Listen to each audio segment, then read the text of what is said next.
Tô com medo, eu. Tô com raiva. Acho que tem esperança, né? Eu acho que eu fiz tudo certinho. Eu não fiz nada errado. Por que, Deus? Por que comigo? É castigo, né? É castigo, meu Deus. Qual o próximo passo? O que eu vou falar para os meus filhos? O que eu vou falar para o meu marido? Eu tenho câncer. Eu tenho câncer. Câncer. Você tem câncer. Boa noite. O Dia Mundial de Combate ao Câncer foi criado pela Organização Mundial da Saúde e é comemorado no dia 8 de abril. Data que não pode ser esquecida. Afinal, o câncer é a segunda doença que mais mata no Brasil e no mundo. De acordo com o Instituto Nacional do Câncer, o INCA, os tipos que mais acometem os brasileiros são o câncer de pele, seguido pelo de próstata, mama, coloretal, pulmão e estômago. Para o biênio 2018-2019, o INCA estima a ocorrência de 1.200.000 novos casos de câncer no país. As causas para a doença são controversas e variadas. Vão desde herança genética, fatores ambientais, obesidade e questões emocionais. Além de hábitos de vida, como tabagismo, excesso de medicamentos, exposição prolongada ao sol e ingestão de bebidas alcoólicas. Todos esses podem ser fatores de risco para o desenvolvimento desta doença ainda tão temida. O câncer é o assunto que vamos debater hoje no Opinião Pernambuco. Participam Dr. Luiz Alberto Matos, chefe de oncologia do Hospital das Clínicas, Dr. Hélio Fonseca, superintendente do Hospital do Câncer de Pernambuco, e a doutora Regina Manicardi, psicóloga especialista em psicossomática psicanalítica. Boa noite, sejam bem-vindos. Muito obrigada pela presença de vocês aqui hoje no Opinião.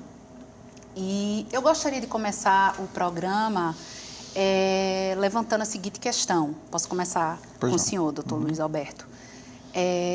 As células cancerosas, né, até então, até antes de serem células cancerosas, elas eram células do corpo humano, né? Elas não eram fatores externos, não eram uma bactéria, um vírus, eram células que estavam trabalhando por aquele organismo, né? O que é que ocorre que elas, então, começam a deixar de trabalhar pelo organismo e começam a trabalhar contra, né? Bom, primeiramente, boa noite, Ana Clara, boa noite aos ouvintes. Obrigado pelo convite para discutir um assunto tão instigante, tão atual, que sempre é, e desmistificar alguns mitos e esclarecer algumas informações. A primeira delas acerca dessa pergunta que você faz. Realmente, as células cancerígenas, elas se originam, a maioria delas, de uma célula normal, de uma célula habitual, que em algum momento adquire uma alteração a nível do seu núcleo, do DNA, onde está o DNA, e essa alteração faz com que a célula se reproduza de uma forma exagerada, né?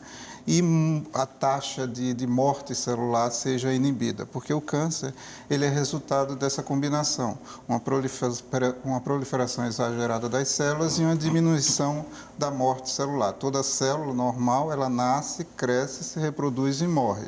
E o câncer é uma combinação de um crescimento exagerado com uma morte diminuída, né? Então, o que é que faz esse desbalanço acontecer em relação às células normais? O câncer não é uma doença única, são doenças múltiplas sobre uma mesma nomenclatura que é câncer, né? Então, várias causas estão associadas ao câncer, cerca de 20% deles estão associados à hereditariedade, então são cânceres que são herdados a alteração herdada de pai para filho, né? E, no entanto, 80%, ou seja, a maioria absoluta dos cânceres, eles são adquiridos de forma aleatória. E aí múltiplos fatores determinam essa deflagração do gatilho da transformação da célula benigna em uma célula maligna. E aí a gente deve discutir durante o programa vários fatores de riscos que estão associados ao câncer em si, mas se eu pudesse resumir, né, a gênese do câncer advém de vários fatores e que se transformam em uma célula benigna numa célula maligna. Agora, doutor Hélio, a gente assistiu no início do programa a um depoimento de alguém aterrorizada, que acaba de descobrir o diagnóstico. Ainda é visto assim, ainda muita gente aí encara como uma sentença de morte ter um câncer, ou um carcinoma, ou um sarcoma, né? Boa noite, Ana, boa noite aos convidados. Satisfação estar aqui com vocês debatendo esse tema de grande relevância. A gente tem uma experiência na vida prática de nos depararmos com situações muito semelhantes ao vídeo que foi apresentado, né?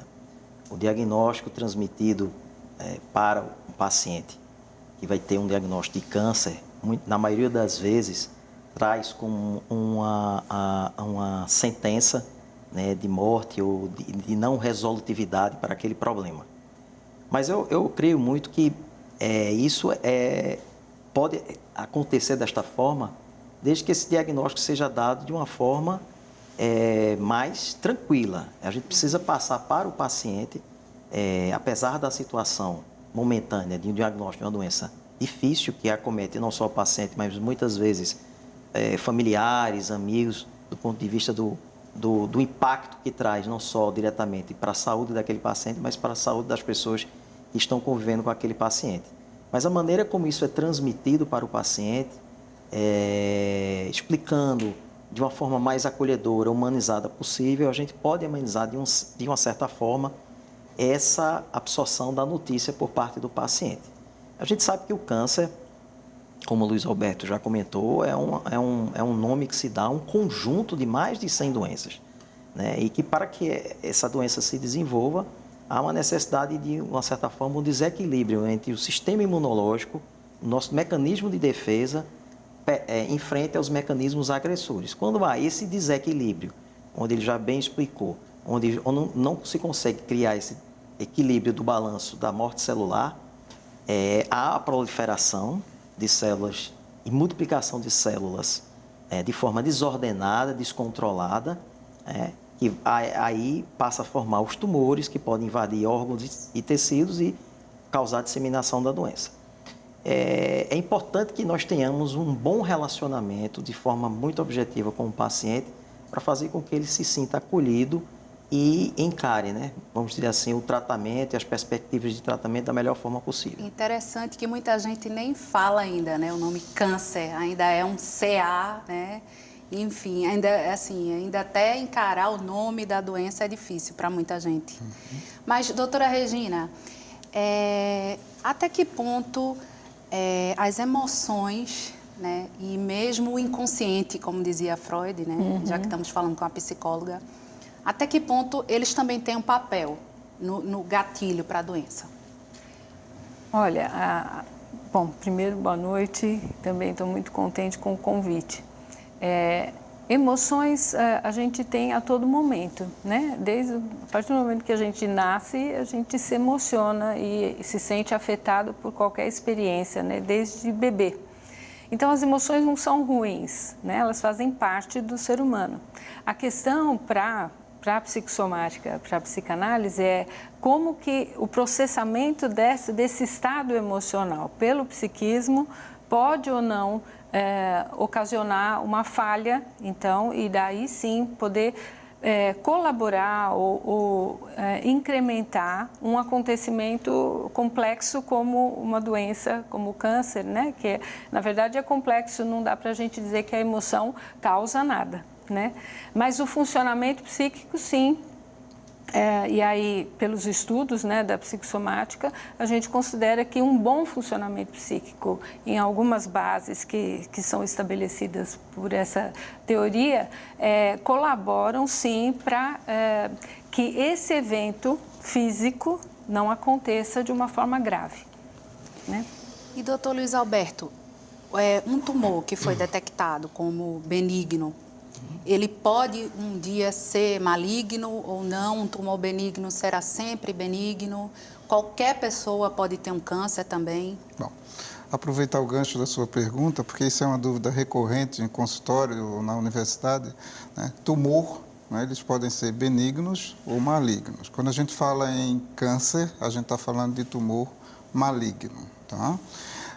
Então, um tumor benigno, como um pólipo em qualquer parte do corpo, no estômago, no intestino ou na pele, ele pode vir a se transformar num tumor maligno, desde que hajam outros fatores associados que deflagrem essa transformação, como eu falei no início.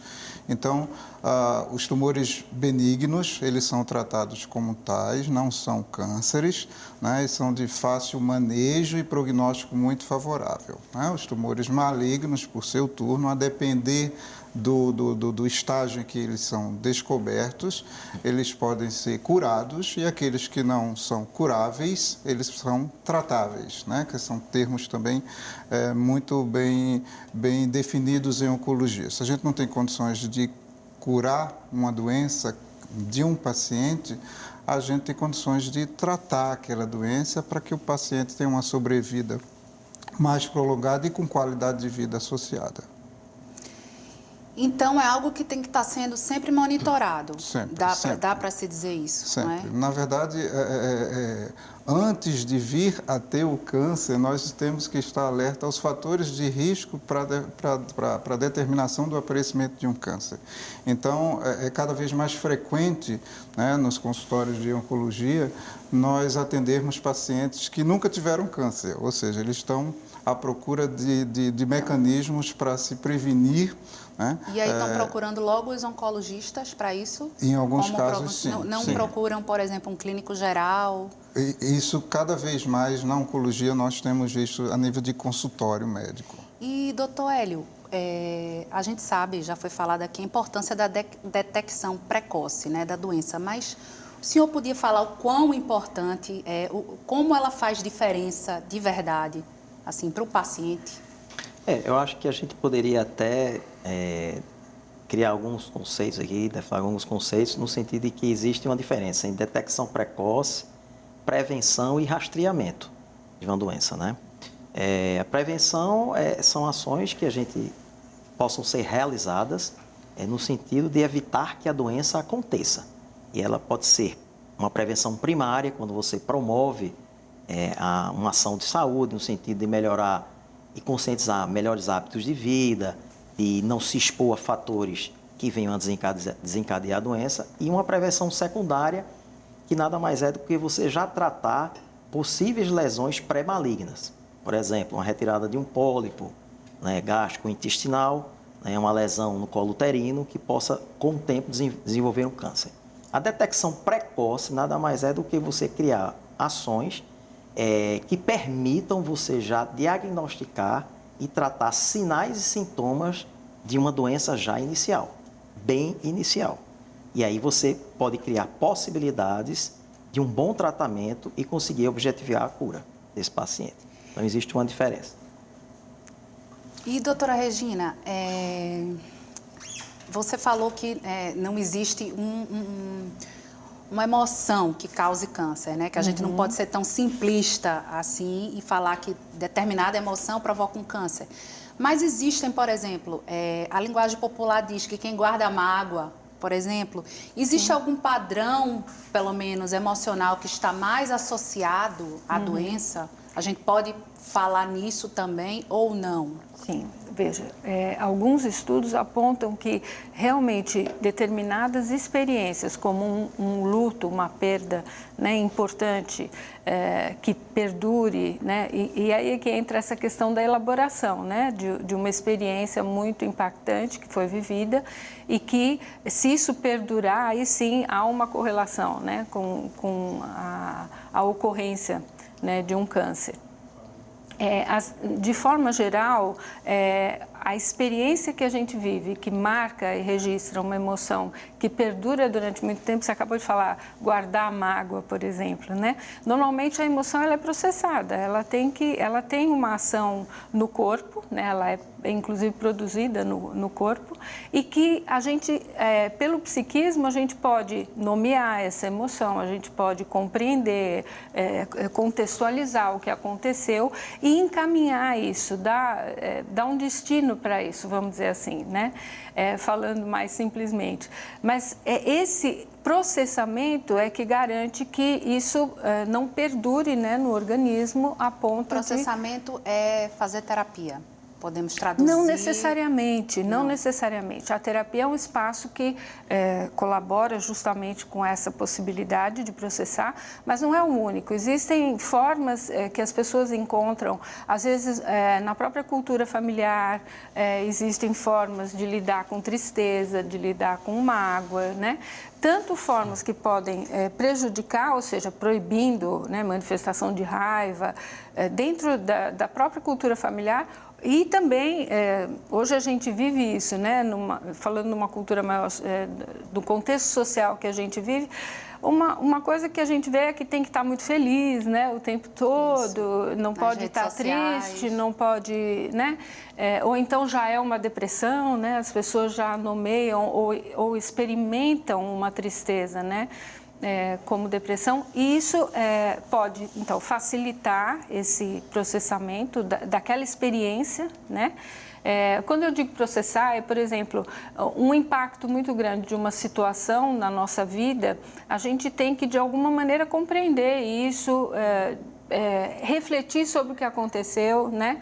Situar para a gente o que a gente vai fazer com isso. Então, esse processamento vai mais ou menos por aí.